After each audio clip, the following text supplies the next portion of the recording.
Hello and welcome to my deep dish chocolate cream pie mini lesson. So because this is a deep dish pie, I'm going to use more of my pastry pie crust, okay?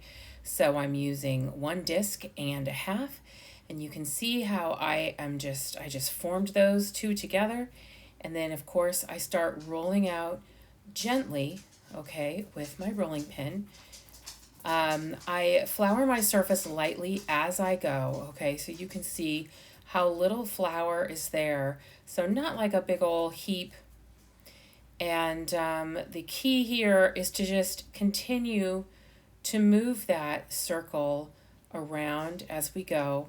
Now, I don't know if you can see this, but if you look closely, you can almost see the marbleization of the butter in this pie crust. And I was just so happy to see that when I rolled it out.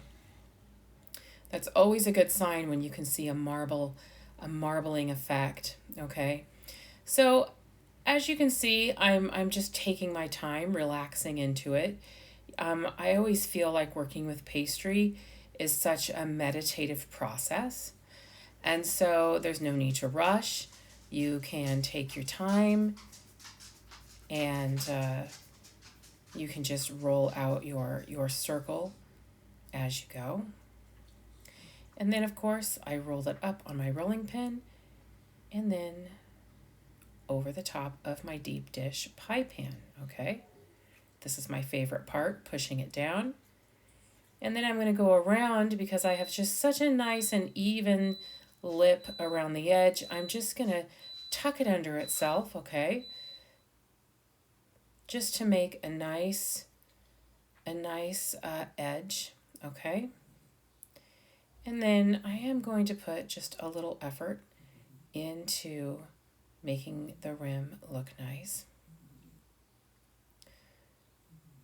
Now what we're going to do, because a chocolate cream pie is actually a custard pie, so we're going to bake this by itself, okay? That is a piece of parchment paper.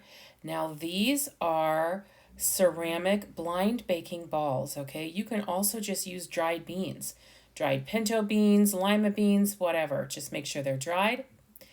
And what this does is it will cook the pie shell without anything in it, okay? Because a chocolate cream pie is a custard pie. We're going to make the chocolate cream filling or the chocolate custard on the stovetop and then pour it right into a pre-cooked pie shell, okay? So that goes in my oven. And go ahead and look at your recipe for the instructions of that. So next I'm going to separate my egg yolks from the egg whites. Now this is a very good technique to learn. And because there are 10 egg yolks in this recipe, this might give you a chance to really perfect this method. If you are a very beginner and you're not sure if you can quite do this, go ahead and use one bowl to separate, and then if you mess up, that's okay. What I have here is just a complete collection of all the whites and all the yolks, okay? Because we're just using the yolks, it's okay if a little of the whites get in with the yolks, okay? Now, if we were using the whites only to make a meringue, it would be very important that we not get any of the egg yolk in the egg white, okay? So this is a good time for you to work on this method. And what I'm doing is I'm just cracking the egg and then tipping the contents from one side of the shell to the other, okay? Great thing to learn how to do.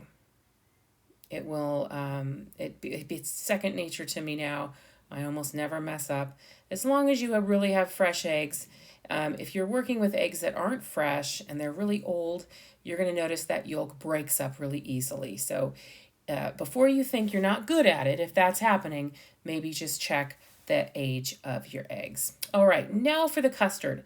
So I have got in this pan my sugar, my cornstarch, a little salt, and my 10 egg yolks, okay? Now I've got this on a very low heat, and I stirred up that sugar, cornstarch, and salt with those egg yolks.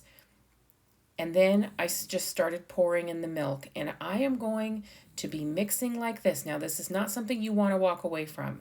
This is Hovertown, okay? You're going to be the hovercraft. You have to hover over that. Now, watch how I just put my heat up to 5, okay? And here I am settling in for the long haul. And if you can notice, I am drawing my whisk up to the top of the pan and then doing zigzag motions all the way down, okay? And then a half circle back up to the pan. As you can see, it's thickening up. Okay, what we're making is a custard or a pudding. So you want to make sure that your mixture, it looks like pudding, okay? So once you start to see those bubbles forming on the top, really keep stirring really fast, and then go ahead and take it off the heat. And I'm going to show you what it is supposed to look like, all right? Now watch this. I'm just going to show you. It should cover the bottom of a spoon or a measuring cup. You should be able to draw your finger through it, okay? And so that's how you know. So here I am. I'm going to add my chocolate chips. I'm going to stir for a little longer. Get those all mixed in. This is when it gets really exciting. Now, if you are a child and you're watching this is definitely something you need a grown-up. You need a grown-up with you when you do this, because now remember when that custard started popping like lava. Sometimes it can pop up, okay, and even pop you on the hands or the face. And so it's very, very important that you have a grown-up with you that will make sure it does not get too hot and pop on you, okay? That really hurts to be burned like that by hot custard. So please just be aware. So here I am stirring my chocolate again. And what I am looking for is I want my spoon or my whisk to be able to leave an indentation in the custard that is not going to melt away. That's how we know it is ready to pour into that pie shell and then put in the refrigerator to set. Okay, here's a little vanilla. So good at the very end. And then I'm also popping in a couple tablespoons of butter here in just a second. Here it is. Okay, and that just finishes it and makes it nice and glossy at the end. Now we want to get this as thick as we can, so when we cut into our pie after it chills, it is nice and clean, has nice clean edges, and it really stands up on that crust.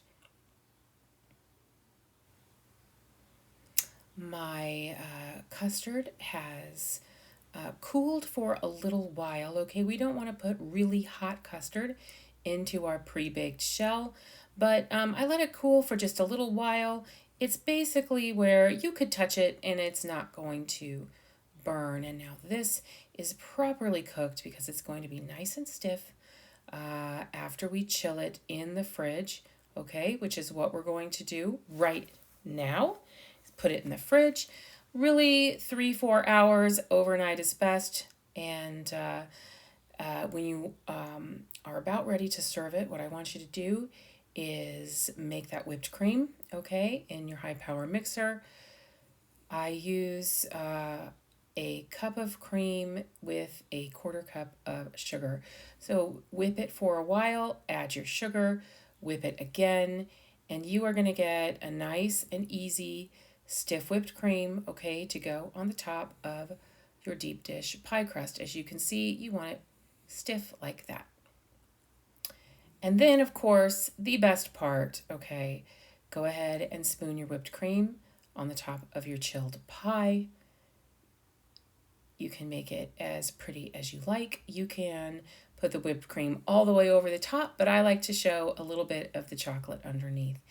And because I used chocolate chips, I have some left over for garnish. If you want, you can take just a